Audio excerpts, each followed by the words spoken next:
సంగారెడ్డి జిల్లా పటాన్చెరు మండలం ముత్తంగి గ్రామంలో గాయత్రి కాలనీ అసోసియేషన్ సభ్యులు సమావేశం నిర్వహించారు. లేఅవుట్ చేసినప్పుడు సామాజిక అవసరాల కోసం కేటాయించిన స్థలాన్ని కొందరు అక్రమార్కులు కబ్జా చేసే ప్రయత్నాలు చేస్తున్నారని ఆగ్రహం వ్యక్తం చేస్తున్నారు.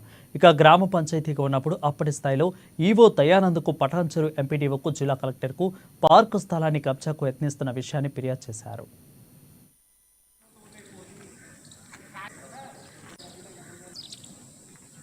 దాని తర్వాత లోకల్ లీడర్స్ వచ్చేసి కొందరు వ్యక్తులు ఈ పార్క్ ఏరియాని కబ్జా చేయడం జరిగింది. దాని మీద మేము కంప్లైంట్ ఇచ్చాము.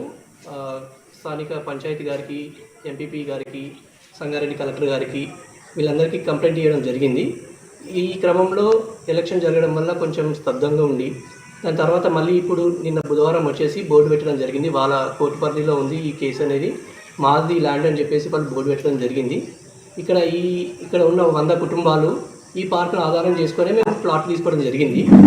ఇప్పుడు ఈ 100 కుటుంబాలకి పార్కు లేకుండా అయిపోతుంది. ప్లస్ మా పిల్లలు ఎక్కడ ఆడుకోనికి ఉండదు. ఏమైనా